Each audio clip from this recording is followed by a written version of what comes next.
स्वागत है साथियों आपका अपने YouTube चैनल पर। आशा करता हूँ आप सभी लोग खुशहाल होंगे, मस्त होंगे और अच्छे ढंग से पढ़ाई कर रहे होंगे। आज की महत्वपूर्ण टॉपिक हमने उल्लिखित कर रखी है आपके सामने, ग्रंथि पार्ट 2। ग्रंथि पार्ट 2 का मतलब इसका पहला एपिसोड आप देख चुके होंगे। ग्रंथि पार्ट संबंधी एक हमने पहला वीडियो आपके सामने डाल रखा है और उसमें हमने बात की है बहिर्स्रावी ग्रंथियाँ की। हमारे शरीर में वाकई में मुख्य रूप से 3 प्रकार की ग्रंथियाँ हैं, एक बहिर्स्रावी है, एक अंतःस्रावी है और एक आपकी जो मिश्रित है। आपके पार्ट 1 की वीडियो में हमने ये बात कर ली है, वहाँ पर स्पष्ट तरीके से बताने का प्रयास किया है। अगर आपने उस वीडियो को नहीं देखा है तो आप रिकैप वापस जाएं और उसे देखने का प्रयास करें, और अगर उसे देखेंगे तो क्रमबद्ध तरीका होगा जो कि बहुत ही ज़रूरी है, कंपलसरी है। आप ऐसा करें तो हम सीधी अपने टॉपिक पे चले आते हैं। ग्रंथि पार्ट 2 में हमने लिखा हुआ है अंतःस्रावी ग्रंथियाँ। अंतःस्रावी ग्रंथियों का मतलब क्या होता है, पहले तो ये पर्याय जान लें हम। पहले सबसे ज़्यादा जरूरी यही है कि ये होता क्या है। तो अंतःस्रावी ग्रंथियाँ वे होती हैं जिनसे हार्मोन्स निकलते हैं, यानी क्या निकलेगा, हार्मोन। यही बात ध्यान देना है। बहिर्स्रावी ग्रंथियों से एंजाइम निकलता है। हमने कहा था एंजाइम एक प्रकार की प्रोटीन है, हार्मोन को ऐसा नहीं कह सकता हूँ। एग्जामिनर यहीं से प्रश्न बना लेता है कि निम्नलिखित में से क्या सही है क्या गलत है। वो देगा कि समानता क्या है दोनों में, हार्मोन और एंजाइम में। वैसे ही क्वेश्चन करेगा हार्मोन और एंजाइम में क्या समानता है, हार्मोन और एंजाइम में क्या समानता है। दोनों प्रोटीन हैं, दोनों प्रोटीन हैं कि दोनों की सूक्ष्म मात्रा कारगर होगी। ये मैं चारों वैकल्पिक व्यवस्था आपके सामने नहीं रख रहा हूं, लेकिन बता तो रहा हूं, आप इस बात को ध्यान से समझ रहे हैं। हमने कहा कि हार्मोन और एंजाइम क्या है, क्या दोनों प्रोटीन है। ऐसा करके वो पूछेगा, फिर आप मूर्ख बन जाएंगे। सच में एंजाइम प्रोटीन है, लेकिन हार्मोन्स, सभी हार्मोन्स प्रोटीन नहीं है। कुछ हार्मोन प्रोटीन की कैटेगरी में आते हैं, जैसे जनन हार्मोन, जैसे आपका ये टेस्टोस्टेरोन, एस्ट्रोजन, ये हार्मोन आते हैं किसमें, प्रोटीन की कैटेगरी में, बाकी और नहीं आते हैं। इस बात को भी ध्यान रखें। तो अब मैं बात करूं कि आप इस बात से भली भांति जहां तक परिचित हो पा रहे हैं कि हार्मोन क्या होते हैं। जरूरी नहीं है कि ये प्रोटीन हो। हार्मोन का काम क्या है, उपापचयी क्रियाओं का नियंत्रण करना, उपापचयी क्रियाओं का नियंत्रण करना। जबकि एंजाइम का काम क्या था, एंजाइम का काम क्या था, एंजाइम उत्प्रेरक का काम कर रहा था, आपके पाचन प्रक्रिया में भाग ले रहा था, उसकी जिम्मेदारी उठा रखा था, है कि नहीं। लेकिन यहाँ ऐसी व्यवस्था नहीं है। ये उपापचयी क्रियाओं का नियंत्रण करेगा, यानी आपके शरीर में होने वाली तमाम क्रियाओं पर कंट्रोल किसका होता है, तो इन्हीं का होता है। ये अकेले कंट्रोल करते हैं आपकी तमाम प्रकार की क्रियाओं को। इनकी मात्रा अगर घटी और बढ़ी तो पक्की बात है आपके शरीर में तमाम प्रकार के विकार हो जाएंगे। विकार का मतलब बनावट में समस्या आ सकती है, तमाम प्रकार के रोग आपको हो सकते हैं। इसका मतलब ये बहुत ही जरूरी चीज़ है, बहुत ही जरूरी पहलू है। यह एक कार्बनिक जटिल यौगिक होता है और वास्तविकता यह है कि इनका बनना शरीर में बहुत ही जरूरी है। तो मैं मान के चलता हूं कि आप इस बात को समझ पा रहे हैं कि हार्मोन्स क्या है। हार्मोन्स एक प्रकार की प्रोटीन तो नहीं कहेंगे हम, ये एक प्रकार के जटिल कार्बनिक यौगिक हैं। इनका काम है ये उपापचयी क्रियाओं का क्या करते हैं, नियंत्रण करते हैं। बस इतनी बात अगर आपके दिमाग में रह जाए तो बेहतर है। आपने हार्मोन्स के बारे में समझ लिया, और हमने पहले वीडियो में बता भी दिया था, स्टारलिंग नामक वैज्ञानिक ने हार्मोन की खोज की और कोहने नामक वैज्ञानिक ने इसका नामकरण किया, और वहाँ दोनों का मैंने सटीक अंतर दे भी दिया है। और अब सीधी बात कर लेते हैं। अगर आप जैसे आप छोटे एग्जाम का मतलब ये मेरा कहना था कि जैसे आप एसएससी की तैयारी कर रहे हैं, जैसे आप फिर यूपीपी की तैयारी कर रहे हैं या एसआई की तैयारी कर रहे हैं, जैसे जहाँ पर सामान्य विज्ञान से बहुत ही कम प्रश्न पूछे जा रहे हैं या थोड़े बहुत प्रश्न पूछे जा रहे हैं, जहाँ से बेसिक प्रश्नों को उठा करके एग्जामिनर आपके सामने रख रहा है, तो मैं कुछ ऐसे कंटेंट भी आपके सामने रख रहा हूँ। लेकिन अगर आप यूपी टेट की तैयारी कर रहे हैं, आप सुपर टेट की तैयारी कर रहे हैं, आप अभी हाल फिलहाल पेट एग्जाम देने जा रहे हैं, अगर ऐसी तैयारी में आप जुड़े हुए हैं तो पक्की बात आप ये मान के चलें कि ये कंटेंट आपके लिए लाभकारी है, और इसके बाद आने वाला जो भी कंटेंट इससे संबंधित होगा वो भी आपके लिए लाभकारी होगा। मेरा कहना यह है कि अंतःस्रावी ग्रंथि का दूसरा भी सीरीज मुझे लाना ही पड़ेगा, क्योंकि अगर आप उसको विस्तृत ढंग से जानना चाहते हैं तो। अब ध्यान दें, एक तरीका आपके लिए सहज तरीका मैं आपको दे रहा हूं, मान के चलना एक कुछ इस तरीके की मैंने तस्वीर बना दी आपके सामने, एक ऐसी तस्वीर जो दुर्लभ है इस दुनिया में फिर दोबारा बने। एक ऐसी तस्वीर, ये देख लीजिए, आप खुद ही समझदार हैं कि मैं क्या कर रहा हूँ। बहुत ही खतरनाक तस्वीर आपके सामने एक संरचना में बना दे रहा हूँ और इस संरचना के माध्यम से आप बहुत कुछ जान पाएंगे। यहाँ 2 आंखें बना दिया हमने और यहाँ एक मुंह बना दिया, एक सुंदर सा कान इसके पास लगा दें हम और आपकी तरीके से इनके बाल भी हम लगा दें। अब एक गुड़िया जैसी संरचना हो गई और इसका नाम हमने रख दिया है पोली। क्या रख दिया है? पोली। आप इस पोली को याद रखिएगा और अपने आप से इसे मिलाने का प्रयास करें। क्या किसी का चेहरा ऐसा मिल पा रहा है? क्या है किसी का ऐसा चेहरा? बहरहाल जो कुछ भी मैंने बना रखा आपके सामने, एक अद्भुत सा चित्रांकन कर दिया है जो अब इस दुनिया में दोबारा कहीं नहीं मिलेगा। ये मान के चलें, ऐसा चित्रांकन अब फिर नहीं आने वाला है और एक अलग प्रकार की रचना कर दिया है हमने। और अब याद करने का एक सहज नमूना मैं दे रहा हूँ आपको। अंतःस्रावी ग्रंथियाँ जिनसे हार्मोन का स्रावण होता है, जो हमारी उपापचयी क्रियाओं का नियंत्रण करते हैं, हम उन ग्रंथियों को कैसे याद रख पाएं, एक सामान्य एग्जाम की तैयारी में कैसे अपने आप को पेश कर पाएं, वो तरीका मैं दे रहा हूँ। इसके तह तक भी जाऊँगा, लेकिन पहले मैं आपको वो सहज तरीका दूंगा जिससे आप इस विज्ञान टॉपिक से डरे ना और अपने जहन में इस बात को समाहित कर पाएँ। पहली बात ध्यान दें, यहाँ पर एक ग्रंथि है, मैं उसी की पहले बात करूँगा। ये मैं यहाँ बता रहा हूँ, लेकिन आप ध्यान देना, ये मैं सीधे मस्तिष्क पे टीका नहीं लगा रहा, मैं उस ग्रंथि की बात कर रहा हूँ जो आपके मस्तिष्क के नीचे है। जितनी बात बोलूँगा सहजता से सुनिएगा। जो मस्तिष्क के कहाँ है? नीचे है, जिसका नाम है पीयूष ग्रंथि। ये मैंने एक पोली की संरचना बना दी है और एक ये लड़की है जिसकी संरचना बना, इसके माध्यम से मैंने वो सारी बात आप तक पहुँचाने का प्रयास किया है। तो पीयूष ग्रंथि, और ये जो पीयूष ग्रंथि है, पीयूष, वाकई में ये कहाँ पाई जाएगी? यही सारी बातें याद रखिएगा। मस्तिष्क में तो है, लेकिन मस्तिष्क के नीचे है। इसी बात को फोकस करते रहिएगा जो मैं कहना चाह रहा हूँ। कहाँ है? मस्तिष्क के नीचे है। यही पीयूष ग्रंथि को ही क्या कहा जाता है? मास्टर ग्रंथि कहा जाता है। एग्जामिनर डायरेक्ट यही प्रश्न करता है और बहुत से एग्जामों में आपको पता ही है, तमाम एग्जामों में प्रश्न पूछा गया निम्नलिखित में से किस ग्रंथि को मास्टर ग्रंथि कहा जाता है। और इसे मास्टर ग्रंथि क्यों कहते हैं? मास्टर इसलिए क्योंकि ये सबका मालिक है। ये हर उस ग्रंथियों पर क्या करता है? नियंत्रण स्थापित करता है, सबको अपने कंट्रोल में रखने का प्रयास करता है, सब पर अपना आधिपत्य बनाता है। ये थायराइड ग्रंथि को भी प्रेरित करेगा कि ये चलो हार्मोन स्रावित करो, रुके क्यों? ये हद हो जाएगी, एड्रिनल के पास चला जाएगा, कहेगा अरे लो भाई ATCH लो। यहाँ से एक हार्मोन स्रावित होता है जिसका नाम है ATCH। इसलिए मैंने कहा मैं इसका नया पार्ट लाऊंगा जहाँ पर आपको क्रमबद्ध तरीके से हार्मोन की ही बात करके बता दूंगा। तो थोड़ा सा वो डीप जाना है हमें और उस गहराई तक पहुँचना। लेकिन अभी मैं आपको ये रटने की बात जो आप याद करना चाहते हैं, उस बेसिक कॉन्सेप्ट को तैयार कराना चाहता हूँ। तो मास्टर ग्रंथि क्यों कहा? क्योंकि ये सब पर नियंत्रण स्थापित करेंगे। ठीक है। दूसरी बात देखना, ये हमारे वृद्धि विकास का हार्मोन, अगर पूछा जाए वृद्धि हार्मोन किसे कहाँ से स्रावित होगा, ये इंपॉर्टेंट प्रश्न दे रहा हूँ। वृद्धि हार्मोन का स्रावण कहाँ से होता है? तो जो वृद्धि है, यानी आपकी शरीर अचानक बढ़ने लगे, ऐसा क्या हो गया? आपका शरीर बढ़ ही नहीं पाया, आप इतने ही बड़े रह गए, ऐसा क्या हो गया? ऐसा हो गया क्या? ऐसा हो गया ये, यानी आपके अंदर वृद्धि हार्मोन यानी पीयूष ग्रंथि में प्रॉब्लम आ गई है। वृद्धि हार्मोन का स्रावण ज़्यादा हो जाएगा तो आपकी शरीर कैसी हो जाएगी? भीमकाय हो जाएगी। इस बात को ध्यान दीजिएगा, यानी शरीर का भीमकाय होना किस हार्मोन की जिम्मेवारी है? कहिएगा पीयूष ग्रंथि की। पीयूष ग्रंथि की जिम्मेवारी है, उससे स्रावित होने वाले STH हार्मोन की जिम्मेदारी है।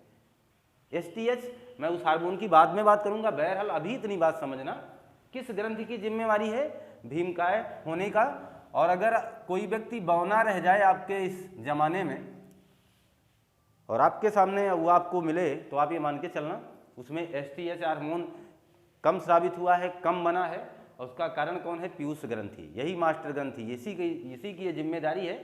तो मैं मान के चलूँ कुछ महत्वपूर्ण प्रश्न अभी तक आप समझ पा रहे हैं और ये बात आपके सामने मैं क्लियर कर पा रहा हूँ कि मैं इनसे आपका परिचय अभी केवल परिचय करा रहा हूँ, इनके तह तक अभी जाने का प्रयास नहीं किया हूँ। परिचय दे रहा हूँ कि कौन सी ग्रंथि कहाँ है, उससे संबंधित क्वेश्चन महत्वपूर्ण क्या हैं, इन पर पहला फोकस हमारा है। ठीक है। दूसरी बात समझें, जहाँ हमने पीयूष की बात कर ली है, अब हम बात करेंगे यहीं बगल में, इसी बगल में एक ग्रंथि है, आप उसे समझ लें, हाइपोथैलेमस। कौन सी ग्रंथि है?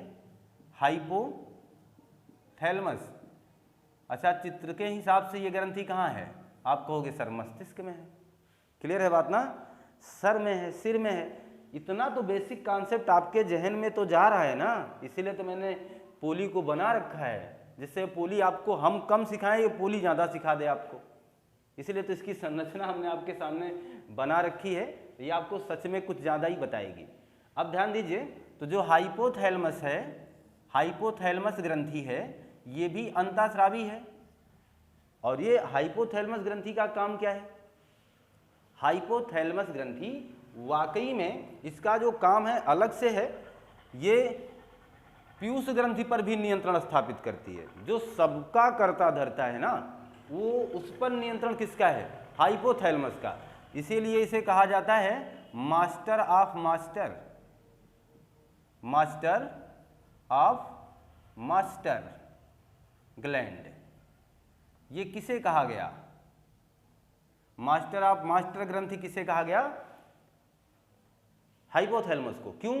क्योंकि इन्होंने उन पर अधिपत्य स्थापित किया है, उन पर अपना राज चलाती है, ये जो सब पर राज चलाती है। यानी पीयूष ग्रंथि जो सबको निर्देशित कर रही है, उसको ये निर्देशित करता है, उसको ये कंट्रोल करता है ना। यानी मान के चलें वो प्रधानमंत्री, राष्ट्रपति, ऐसा कुछ है। तो ये मास्टर हैं, ये मास्टरों की मास्टर है, यानी इन्हीं का मास्टर है। ये मास्टर ऑफ मास्टर ग्लैंड किसे कहते हैं?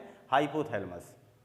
आपको भूख लग जाए, आपको प्यास लगे, आपके अंदर दया आ जाए, आपके अंदर प्रेम आ जाए, आपके अंदर दुलार आ जाए, आपके अंदर ये सारी चीज़ें जो भावनात्मक होती हैं, ये सब पर कंट्रोल किसका है? हाइपोथैलेमस का। यानी दया, ईर्ष्या, प्रेम, भाव, ये सब, दया, ईर्ष्या, प्रेम, भाव, भूख, प्यास, इन सब पर नियंत्रण किसका है? हाइपोथैलेमस का। हाइपोथैलेमस का इन पर बड़ी कंट्रोल होती है कि भूख और प्यास कब लगना है और किस तरीके की सूचना देनी है और कैसे हार्मोन का श्रावण करना है, जिससे मस्तिष्क ये जिम्मेवारी तुरंत उठाए और जा करके हमें खाना मिल जाए, हमारी कोशिकाओं को प्रेरित हो। इन तमाम चीज़ों से हमें वो मोटिवेशन मिलेगा। हमारा मस्तिष्क हमसे कहेगा कि भाई अब आप भूखे हो, कब तक बर्दाश्त करोगे, खाना खा लीजिए। क्लियर है बात ना? तो हाइपोथैलेमस की बात हो गई, पीयूष की बात हो गई। अब देखना जरा, एक ठीक ठाक यहाँ एक चिन्हांकन कर रहा हूँ। जैसे अब मान के चलें इस पोली ने टीका लगा लिया, ऐसी जगह ये बात कर रहा हूँ, इसी के ठीक पीछे, इसी के ठीक पीछे एक ग्रंथि है जिसका नाम है पीनियल। इसको इधर दर्शा रहा हूँ, ध्यान दीजिएगा। पीनियल एक ग्रंथि है जिसका नाम है पीनियल ग्रंथि। और पीनियल ग्रंथि का काम क्या है? पीनियल ग्रंथि का काम है, वाकई में ये हमारी नींद की जिम्मेदारी लेता है, नींद की जिम्मेदारी उठाएगा, नींद की जिम्मेदारी उठाता है। पीनियल ग्रंथि जो है आपकी नींद की जिम्मेदारी उठाएगा। ये जैविक घड़ी है, जैविक घड़ी तंत्र का संचालन करेगा, जैविक घड़ी तंत्र का संचालन करेगा। समझना जरा, कहना क्या चाह रहा था। मैंने कहा कि पीनियल जो है ये भी मस्तिष्क में ही है, आपके सर में ही है। नींद की जिम्मेदारी जैविक घड़ी तंत्र का संचालन, अर्थात कहने का मतलब आपको कब जगना है, कब उठना है, ये क्रियाकलाप कौन करा लेता है? यही पीनियल। जैसे आप सोच करके कभी सोते हो कि कल मुझे सुबह 4 बजे उठ जाना है, तो आपको कोई जगाता नहीं है, फिर भी आप जाग जाते हैं, फिर भी आपकी निद्रा टूट जाती है और आप उठ जाते हैं। ऐसा क्यों? उसकी जिम्मेदारी जानते हो कौन ले लेता है? ये पीनियल। ये कहता ठीक है, कोई बात नहीं, मैं ऐसा काम कर दूंगा। आप आज सोचते हैं कि नहीं, अब मैं कल सुबह संडे है 7-8 बजे तक सोऊंगा। पीनियल भी रिलैक्स महसूस कर लेता, जाने जिस आदमी को बेकार है, ये सोएगा 8 बजे तक, कोई ज़रूरत ही नहीं है इसे जगाने की। तो आप 8 बजे तक सोते हैं। तो पीनियल का काम है नींद की जिम्मेदारी उठाना और ये समय रहते हुए आपको जगाना बुलाना, ये काम इसका है। जैविक घड़ी तंत्र का मतलब आप समझ चुके हैं। जैविक घड़ी तंत्र का मतलब होता है बायोलॉजिकल क्लॉक, जो वाकई में क्या है, आपको कब कौन सा कार्य करना है ये आपको याद रह जाए। जैसे आप पढ़ाई कर रहे हैं, आपको ये बात याद रह जाए कि अभी 11:30 बजे शांति सागर क्लास पर, शांति सागर क्लासेज नाम के यूट्यूब चैनल पर अभी ये वीडियो आने वाली है।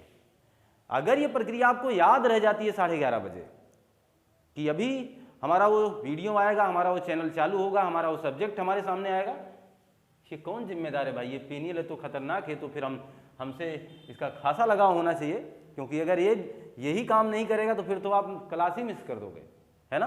तो इनके आगे स्टार लगा दीजिए, क्योंकि ये इन्होंने हमारे लिए भी मदद करने का काम ही कर दिया है, पीनियल जी ने।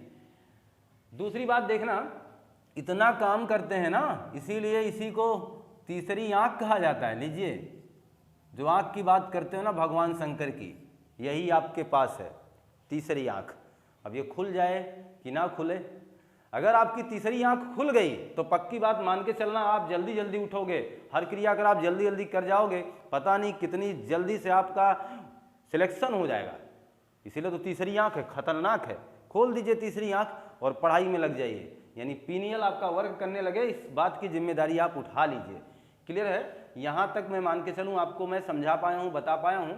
अब बात कर लेता हूँ, यहाँ आपके गले के पास चला आता हूँ। यहाँ पर ये जो श्वास नली आई है, ट्रैकिया जिसे बोलोगे, वहाँ पर कुछ इस तरीके की एक ग्रंथि है जो दोनों साइड में ऐसे फैली हुई है, इधर भी है और उधर भी है, जिसे कहा जाता है थायराइड ग्रंथि।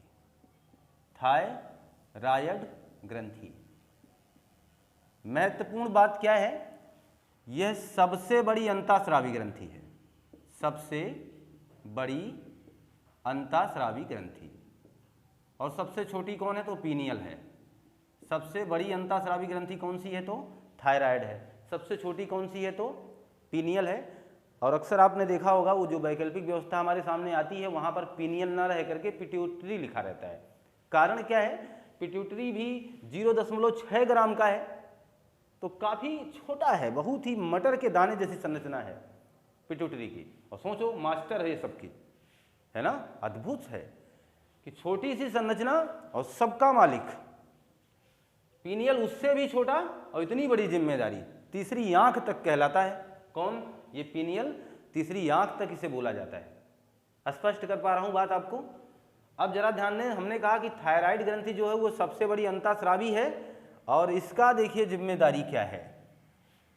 थायराइड ग्रंथि का काम क्या है? अगर सच में थायराइड आपके शरीर में इसके विकार हो जाए, यानी थायरॉक्सिन हार्मोन कम स्रावित हो, ज़्यादा स्रावित होने लगे, ऐसी समस्या में आपको रोग हो जाएगा। एक रोग होता है जड़ मानवता, जड़ मानवता, और एक रोग होता है मैग्जीडिमा,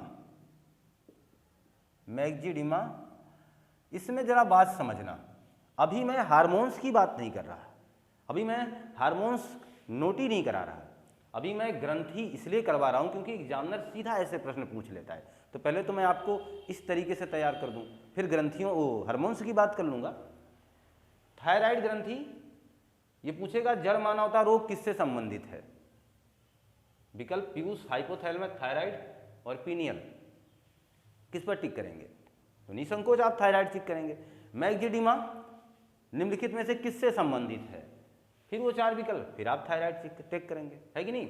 जैसे अगर ये सारी चीजें मैंने कह दिया कि भीमकाय शरीर का होना निम्नलिखित में से किसके, यानी किसकी जिम्मेदारी है, तो आप कहिए पीयूष ग्रंथि की जिम्मेदारी है ना।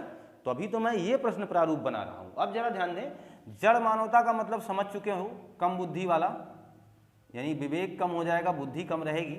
ऐसे लोग कहीं भी बैठ सकते हैं और बैठे रहेंगे और निसंकोच अपने क्रियाकलापों को दोहराया रहे होंगे, वो कहीं बैठ करके वो सारी चीज़ें, क्योंकि अब इनके पास वो विवेक नहीं है, वो दिमाग नहीं आपकी तरह जिस तरीके से आप लगे हुए हैं तैयारी में।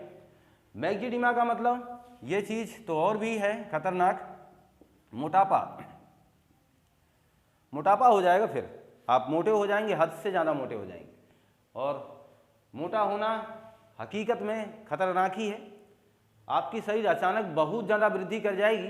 और ये मैक्सिडिमा रोग सबसे ज़्यादा देखा गया है महिलाओं में। सबसे ज़्यादा कहाँ देखा गया है? महिलाओं में। तो यहाँ यह भी लिख दे रहा हूँ मैं, सर्वाधिक ये रोग कहाँ मिला? सर्वाधिक रोग महिलाओं में, यानी महिलाओं में ये रोग ज़्यादा मिला। थायराइड में ज़्यादा समस्या आई उन्हें। थायराइड में एक महत्वपूर्ण तत्व पाया जाता है जिसका नाम है आयोडीन, और इसी आयोडीन की कमी अगर हो जाए तो आपको रोग हो जाएगा घेंघा, गलघोटू। कौन सा रोग हो जाएगा? घेंघा। आपका ये जो घेंघा है, ये जो गला है, इसमें सूजन आ जाएगी, ऐसे फूल जाएगा ये। तो कौन सी ग्रंथि प्रभावित होगी? थायराइड। बड़ा हो जाएगा। ये जो पहले मैंने देखो इतना बड़ा गला बनाया इसका, पोली का जो मैंने गला बनाया, देख लो कितना बड़ा बनाया है, इतना बड़ा गला है। तो एक अद्भुत फिगर आपके सामने मैंने रखा है। उस फिगर के माध्यम से मुझे लगता है कि आप बहुत कुछ जान पा रहे हैं, बहुत कुछ जान पा रहे हैं। अब ये इतनी बातें हो गई। अब जरा ध्यान देना, यहां पर छोटी छोटी 2 ग्रंथियां इधर, 2 ग्रंथियां इधर। इसका मतलब 1 जोड़ी 2 जोड़ी हुआ ना। 2 जोड़ी ग्रंथियां हैं, 2 जोड़ी ग्रंथि, 2 जोड़ी ग्रंथियां कौन सी हैं? Parathyroid, parathyroid. जैसे यहां बात किया हमने थायराइड की, और अब बात कर रहा हूं किसकी? पैराथायराइड की। ये पैराथायराइड 2 जोड़ी होती हैं, एक इधर देखिए और एक इधर। और किस पर होती है? इसी थायराइड पर होती हैं। इनका काम क्या है? ये थायरॉक्सिन ना निकाल के पैराथायरॉक्सिन निकालती हैं। इसका मतलब थायरॉक्सिन पर कंट्रोल करती हैं। तो कह सकता हूं ना कि थायराइड को कंट्रोल करता है कौन? पैराथायराइड। और कैल्शियम की मात्रा को मेंटेन रखता है। कैल्शियम की मात्रा को मेंटेन रखेगा कहाँ? आपके रक्त में। सच पूछो तो कैल्शियम आपके हड्डी में होता है, लेकिन आपके रक्त में मेंटेन रखने का जिम्मेवार कौन है? ये पैराथायराइड है।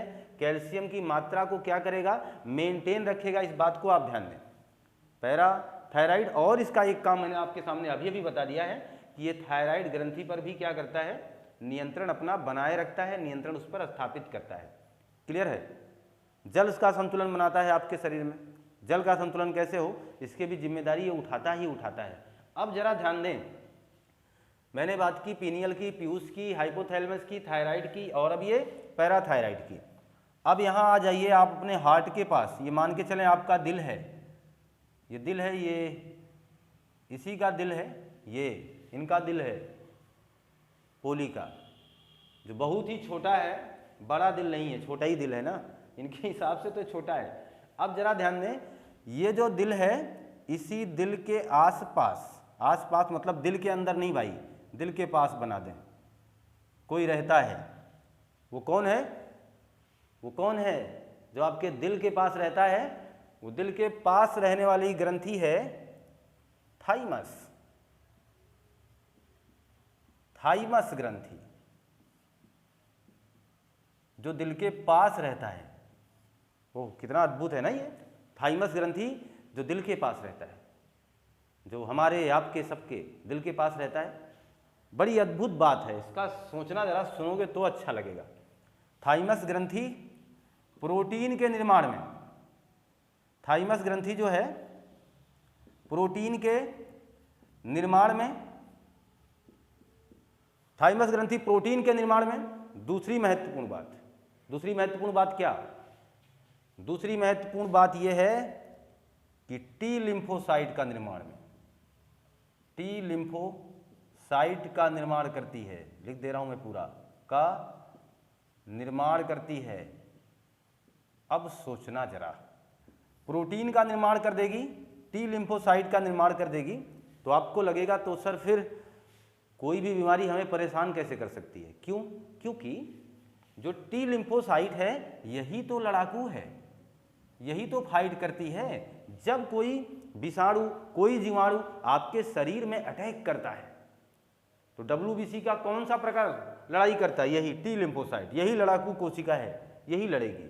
और ये जब इसको, ये थाइमस हमारे दिल के पास रह करके इसे बना रहा है, तो फिर तो हमें बच जाना चाहिए हर रोग से। हमें एड्स से बच जाना चाहिए, हमें HIV वायरस से बच ही जाना चाहिए ना, है कि नहीं? लेकिन हम ऐसा क्यों नहीं बच पाते, क्या हो जाता है? क्योंकि HIV यानी ह्यूमन इम्यूनो वायरस, HIV यानी ह्यूमन इम्यूनो डिफिशियंसी वायरस किस पर अटैक करेगा? टी लिम्फोसाइट को ही खा जाएगा। अद्भुत है ये। मतलब जो हमारा लड़ाकू है ना, जो हमें हर रोगों से बचाने की क्षमता रखता है, जो सबसे युद्ध करने के लिए तैयार है, वो इससे हार जाता है। लेकिन बहुत दिनों तक लड़ता है, इतनी आसानी से हार नहीं मानता। लेकिन किसी किसी का कमज़ोर होता है या कम होता है तो वो जल्दी हार मान लेते हैं। लेकिन यहाँ सैनिक अगर ज़्यादा हैं तो फिर मान के चलना ये खतरनाक मामला से ही आपको बचा लेंगे। क्लियर है? ये बात समझ पा गए आप? दूसरी बात समझना, इसका महत्वपूर्ण कारण क्या है? अगर ये बनती रहे जिंदगी भर तो कभी हमें HIV जैसे रोग से कोई खतरा नहीं होगा। लेकिन ये जिंदगी भर बने तो सही, बनती ही नहीं जिंदगी भर। सच पूछो तो ये उम्र के साथ, देखना मैं जो सारी चीज़ें लिख रहा हूँ कोशिश कर रहा हूँ कि साफ साफ आपके सामने चला जाए, उम्र के साथ सूख जाती है। यानी उम्र के साथ धीरे धीरे ये ग्रंथि खत्म हो जाती है। 15 साल तक अच्छे ढंग से एक्टिव रहेगी। सुनने के प्रयास करिएगा। 15 वर्ष तक अच्छे ढंग से एक्टिव रहेगी कौन? थाइमस। इसके बाद धीरे धीरे धीरे धीरे पूरी तरीके से अपने क्रियाकलाप को छोड़ देगी। अब समझना, जब आप छोटे थे तब आपने मिट्टी उठा उठा करके खा लिया है, और आप गंदे गंदे स्थानों पर खेलने कूदने के बाद आपने डायरेक्ट अपने हाथों से उठाकर खाना खा लिया है। आपके हाथ में तमाम गंदगियां लगी हुई हैं, फिर भी आपने वो बिस्किट खा लिया है, आपने वो नमकीन खा ही लिया है ना? और आपने पानी के गिलास में अपना हाथ डाल करके पानी पी लिया है। सोचो कितने खतरनाक चीज़ें उस समय बचपन में हमने ले लिया। लेकिन इसके बाद भी हमारा बाल भी बांका नहीं हुआ, इसके बाद भी हम हष्ट पुष्ट बने रहे। आप जरा बताना, वही क्रियाकलाप अब करके दिखा दो, पक्की बात है तुरंत बीमार पड़ोगे। आप जरा सा हवा और जरा सी गर्मी, जरा सी ठंडी बर्दाश्त ही नहीं कर पाते हो। और बचपन था, सोचो स्वेटर भी कम होते थे, फिर भी मजा आता था। और आज कैसी भी भयंकर गर्मी हो, लेकिन बचपन में एहसास नहीं हुआ, कैसा भी भयंकर रोग हो, लेकिन बचपन में वो चीज़ें उतना ज़्यादा हावी हम पर नहीं हो पाई। क्यों? क्योंकि तब थाइमस एक्टिव था। थाइमस ने वो जिम्मेदारी उठा रखी थी कि कोई भी रोग हो आएगा, कोई भी जीवाणु विषाणु अटैक करेगा, हम जिम्मेदार हैं, टी लिम्फोसाइट बना देंगे। फट से टी लिम्फोसाइट बन जाती थी, जितनी आवश्यकता होती थी उतनी बन जाती थी, है ना? ऐसे बीमारी हो रही, फटाफट लो और वो उनको लड़ाई होकर के भाग जाते थे, हार जाते थे। लेकिन आज के कुछ कंडीशन अब चेंज हो चुके हैं, यानी अब हम उस तरीके के रहे ही नहीं, तो कैसे संभव है ना? क्लियर है? तो मान के चलूँ आपको ये सारी बातें अच्छे ढंग से समझ में आ ही रही हैं। क्लियर है बात? और अब ध्यान दें आप कि जहाँ तक हम बात कर रहे हैं कि अपने थाइमस की, जिन्होंने टी लिम्फोसाइट बचपन में खूब बनाया, प्रोटीन बना दिया इन्होंने अपने आप। और अब जरा ध्यान दें, एक महत्वपूर्ण ग्रंथि की बात यहाँ कर लेता हूँ मैं। थोड़ा सा ये उम्र के साथ जो सूख जाती है इस घटना को मिटा देना चाहता हूँ, क्योंकि यहीं मुझे बनानी है वो ग्रंथि। लेकिन आप अपनी कॉपी पर मत मिटाइएगा, आपके पास जगह होगी। और यहाँ पर अभी हाल फिलहाल एक चैप्टर हमने आपकी आंखों के सामने से गुजारा हुआ है, और वो चैप्टर था क्या? किडनी का, वृक्क का। हो चुका है ना? उत्सर्जन तंत्र की बात हम कर चुके हैं आपसे वो बात हमारी हुई है, अभी जल्दी ही बात हमने किया है। तो बात होगी किडनी की, और ये उत्सर्जन तंत्र की बात हमने कर लिया है आपसे। उत्सर्जन तंत्र के चैप्टर में मैंने इस वृक्क की बात की है। इस पर ग्रंथि होती है ऐसे ही, एड्रीनल, रेनल किसका नाम है? वृक्क का। विज्ञान की भाषा में वृक्क को रेनल कहते हैं, और इस पर जो है उसे एड्रीनल कहते हैं। एड्रीनल ग्रंथि कहाँ है? यहाँ वृक्क पर, रेनल ग्रंथि आपको कहाँ मिलेगी? तो वृक्क पर, जिसे हिंदी में अधिवृक्क ग्रंथि कहते हैं। कोई बात नहीं, हिंदी हो या फिर इंग्लिश हो, क्योंकि आएगा दोनों बातें, एक तरफ हिंदी एक तरफ इंग्लिश लिखी होती है, तो पता है आपको आपके कंपटीशन एग्जाम में। तो तैयार एक जगह से रहे, कोई बहुत ज़्यादा समस्या नहीं है। एड्रेनिल अधिवृक्क ग्रंथि, मुझे लगता है यही आसान है अधिवृक्क कहने से। अब जरा ध्यान नहीं, ये इसका काम क्या है भाई, इसका ये भी तो अपना कुछ काम करते होंगे, सच बताऊं बहुत कुछ करते हैं। इसी ग्रंथि को तो कहते हैं इमरजेंसी ग्रंथि, इमरजेंसी ग्लैंड। किस ग्रंथि को इमरजेंसी ग्रंथि कहते हैं? इसी ग्रंथि को इमरजेंसी कहा जाता है, आपातकालीन व्यवस्था। अचानक आपने शेर देख लिया, मामला बढ़ जाएगा, तुरंत आप डर जाएंगे, इमरजेंसी आपातकाल घोषित हो जाएगा आपके शरीर में, और एक सूचना मस्तिष्क देगा, एड्रेनलिन तेजी से हार्मोन का स्रावण करना शुरू करेगा और आपको घबराहट होगी और फट से आप दौड़ना शुरू कर देंगे और अपने आप को बचाएंगे। ये काम कहाँ से आया? यही प्रेरित कर दिया ना इन्होंने कहा नहीं नहीं नहीं भाग लेंगे हम, है ना। इसी ग्रंथि को कहा जाता है करो या मरो, करो या मरो। इसका मतलब वही तो है इमरजेंसी, अगर भाग पाओ तो भागो। जैसे अगर इन्होंने कह दिया लड़ो, लड़ो या उड़ो, यानी लड़ो या भाग जाओ, लड़ो या भाग जाओ। जैसे समस्या क्या है, जैसे मैं अपने से ताकतवर आदमी के साथ लड़ाई थोड़ा कर पाऊंगा, अब वहां बहादुरी किस बात में है? भागने में, भाग लीजिए, है ना। और जहां आप जीतने लायक हो वहीं तो लड़ोगे, अरे ऐसे ही जगह लड़ जाओ तो फिर बहुत ही मार खाओगे, है कि नहीं। तो वहाँ ये हार्मोन एक्टिव होगा, आपातकालीन है ये, हमें तमाम प्रकार की चीज़ों से ये काम करके दे देगा। दूसरी बात देखना, यही वो ग्रंथि है जो उपापचयी क्रियाओं पर नियंत्रण करेगा, उपापचयी क्रियाओं पर नियंत्रण स्थापित करेगा, पचयी क्रियाओं पर नियंत्रण, समझ पा रहे हैं आप? उपापचयी क्रियाओं पर नियंत्रण स्थापित करेगा। और अगर ये 2 सप्ताह के लिए हमारे शरीर से हटा दिया जाए इस ग्रंथि को, तो पक्की बात है इमरजेंसी लग जाएगी शरीर में।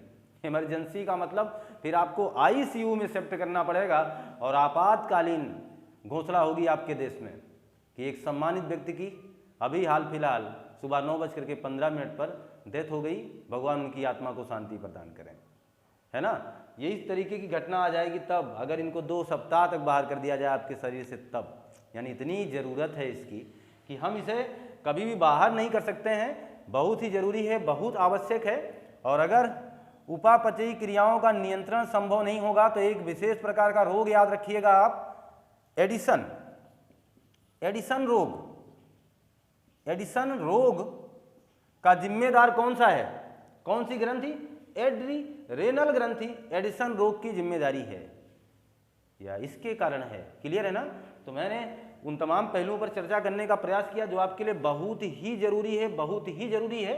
और अब एक महत्वपूर्ण बात कर ही लेता हूं, यहाँ जनन ग्रंथि पाई जाती है। हाई स्कूल कक्षा 9-10 की पढ़ाई करने वाला बच्चा जिसने पहली बार मोह ममता में जीव विज्ञान ले लिया, कहा अब मुझे बायो ही पढ़ना है, मैं मैथ नहीं पढ़ूंगा। कहो क्यों? अगर उन्हें मैथ आता भी था ना, फिर भी उन्होंने मैथ से दूरी जानते हो क्यों बना ली? इसी चैप्टर को देख करके, जनन तंत्र। क्योंकि अभी हाल फिलहाल वो यंग हैं, पहली अवस्था उनकी है, अभी यंग अवस्था को प्राप्त कर रहे हैं, तो उन्हें ऐसा ही सिलेबस ज़्यादा मज़ेदार लगा। कोई भी चैप्टर उन्हें याद ही नहीं हुआ, लेकिन ये वाला याद हो गया। ये उन्हें पता चल गया कि नर जनन तंत्र और मादा जनन तंत्र क्या होता है, ये उनको जानकारी थी, उस पर इनको ज़्यादा रुचि मिली और सबको मिली। मुझे लगता है हर वो देखने वाले जिन्होंने ये वीडियो देखा होगा या जिन्होंने ये क्लास ली होगी हाई स्कूल में, जिन्होंने इनको इस चैप्टर का अध्ययन किया होगा, वास्तविकता है उससे कहीं परे हम लोग नहीं जा सकते हैं। और ये सबके साथ हुआ और काफ़ी खासकर लोगों ने तुरंत पकड़ लिया जीव विज्ञान की, अरे भगवान ये तो बहुत सहज है, इसमें मज़ा है, हम लोग यही पढ़ेंगे। तो इसने आकर्षण किया। देखना जरा, जनन तंत्र जो है इसमें भी वाकई में जो हार्मोन है, जैसे जनन, इसमें जो ग्रंथियां हैं जनन तंत्र की, जो भी ग्रंथियां रहेंगी, जैसे एक तो आप समझ सकते हैं क्या कहते हैं, टेस्टोस्टेरोन, टेस्टोस्टेरोन हार्मोन जो कि पुरुषों में पाया जाता है। टेस्टोस्टेरोन हार्मोन जो कि कहाँ मिलेगा? पुरुषों में। ये जनन ग्रंथियां हैं, जनन ग्रंथियां इस तरीके से करेंगी, श्रावण करेंगी। एक है एस्ट्रोजन जो कि महिलाओं में होगा, एस्ट्रोजन कहाँ मिलेगा आपको? महिला में। टेस्टोस्टेरोन कहाँ मिलेगा? पुरुषों में। रिलैक्सिन हार्मोन कहाँ मिलेगा? महिला में। रिलैक्सिन जब बच्चा जन्म लेता है उस समय माँ के शरीर में जनन ग्रंथियों द्वारा रिलैक्सिन नाम का हार्मोन बहुतायत मात्रा में स्रावित किया जाता है, जिससे रिलैक्स तरीके से, इसका नाम ही देखो रिलैक्सिन है, जिससे रिलैक्स तरीके से यानी सहजता हो बच्चे को जन्म देने में उस माँ को। क्लियर है बात ना? मैं हार्मोन्स की बात करूंगा आगे, इसलिए मैंने बात आपसे की, मैं हार्मोन्स की बात करूंगा आगे कि कौन सी ग्रंथियां कौन से हार्मोन का स्रावण करती हैं। इस अंतःस्रावी ग्रंथि के पार्ट 1 में, जबकि ग्रंथि चैप्टर के पार्ट 2 में हमने जहां अंतःस्रावी ग्रंथि की बात की है, यहां हमने इन तमाम प्रश्नों को इस तरीके से आपके सामने रखने का प्रयास किया, जो आप किसी भी बेसिक एग्जाम की तैयारी कर रहे हैं तो पक्की बात मान के चलें, आपको कोई दिक्कत नहीं होगी। ये आपको संपूर्ण सिलेबस की तरह लगेगा, एक अच्छा खासा वर्क करेगा। आप एसआई की तैयारी कर रहे हैं, आप यूपीपी की तैयारी कर रहे हैं, आप एसएससी की तैयारी कर रहे हैं, ऐसे रामबाण इलाज आप लेकर के अपने साथ रख सकते हैं और ये तमाम प्रकार की परीक्षाओं में आपका वाकई मदद करेगा। आने वाली वीडियो जो इसके ठीक बाद लगाऊंगा, इसमें ये चीज़ आएगी कि पीयूष ग्रंथि से कौन कौन से हार्मोन आएंगे, हाइपोथैलेमस से कौन सा हार्मोन आएगा, थायराइड से कौन सा हार्मोन आएगा, उन हार्मोनों के क्या क्या काम होंगे, कौन कौन से वर्क करेंगे। तो मैं थोड़ी सी इसकी गहराई के तह तक जाना चाहूँगा, यानी गहराई में उतरूँगा और आपको भी उतार के ले जाऊँगा। अतः आप जब आप टेट, सुपर टेट, टेट यानी अन्य तमाम बड़े बड़े एग्जामों की जहाँ पर सिलेबस थोड़ा सा बड़ा है, ऐसी जगह तैयारी कर रहे हैं, तो इन बिंदुओं को भी टच करना बहुत ही जरूरी है ना? आप समझ रहे हैं हमारी बात को, क्योंकि आप समझदार हैं। तो हम जहां बात किए, पुनः मैं इस बात को एक बार आपके सामने रख दूं। हमने एक फिगर देखा, हमने आपसे बात की अंतःस्रावी ग्रंथि की। हमने कहा जो ग्रंथियां हार्मोन्स का स्रावण करती हैं वो अंतःस्रावी होती हैं। दूसरी बात हमने कहा हार्मोन क्या है? हार्मोन वाकई में एक प्रकार के जटिल कार्बनिक पदार्थ हैं, है ना? जटिल कार्बनिक पदार्थ हैं और वाकई में उनका काम क्या है? उनका काम है हमारे शरीर में उपापचयी क्रियाओं का नियंत्रण करना। उपापचयी क्रियाओं का नियंत्रण करना अर्थात कहने का तात्पर्य हुआ शरीर का कोई भी मामला इधर उधर ना हो जाए, यानी हर चीज़ का लेवल बना रहे, जितनी आवश्यकता है वो चीज़ मेंटेन रहे। ये काम हार्मोन्स का है। कोई काम कर नहीं रहा उसे प्रेरित कर देंगे ये। क्रमशः हमने एक अद्भुत फिगर आपके सामने बना दिया, एक सुंदर सी लड़की आपके सामने सजा दिया, है ना? और हमने कहा कि ये जो लड़की है आपको सब कुछ सिखा देगी, और इस लड़की का नामकरण भी हमने कर दिया पोली, और पोली ने सब कुछ बता दिया। मैंने तो इसका सहारा लिया और पोली ने वो सारा काम कर दिया। पोली ने कहा कि मेरे मस्तिष्क में 3 ग्रंथि हैं। पोली ने कहा मेरे मस्तिष्क में कितनी ग्रंथि हैं? 3। एक मेरे मस्तिष्क के नीचे है, जिसे पीयूष कह लो आप, जिसे पीयूष कह लो आप, जो मास्टर है सबकी। क्लियर है बात ना? ये तो बोला है ना हमने, पीयूष कह लो आप, जो मास्टर है सबकी। इसका अगर हार्मोन बिगड़ जाएगा तो आपकी शरीर या तो भीमकाय हो जाएगी या तो आप बौने हो जाएंगे। ये किसने बोला? पीयूष ने। पोली ने कहा कि हमारे मस्तिष्क के ठीक बगल या मस्तिष्क के दूसरे हिस्से में हाइपोथैलेमस ग्रंथि है, जो मास्टर ऑफ मास्टर कही जाएगी। इसका नियंत्रण पीयूष ग्रंथि पर है। क्लियर है ना? तीसरी बात इसने बोला कि एक ग्रंथि और है जो मेरे इसके ठीक पीछे है, जिसे पीनियल ग्रंथि कहते हैं। ये सबसे छोटी ग्रंथि है। क्या है? सबसे छोटी ग्रंथि है। इसका काम भी देखो इंपॉर्टेंट था, नींद की जिम्मेदारी लेगा। नींद की जिम्मेदारी इसकी है, जैविक घड़ी तंत्र का संचालन ये करेगी। और अगली महत्वपूर्ण बात, तीसरी आंख है ये आपकी, हमारी सबकी ये तीसरी आंख है। कब किसे जगना है, कब किसे उठना है, ये सारा क्रियाकलाप इसका है। आप भी यही मैंने बोला कि आप इसे जगाइए, तीसरी आंख अपना खोलने का प्रयास करिए। आगे देखिए, तो ये तो मस्तिष्क की बात हुई। फिर गले पर चले आए हम, इस चित्र के, इस फिगर के गले पर आ गए। थायराइड ग्रंथि की बात की, सबसे बड़ी अंतःस्रावी है।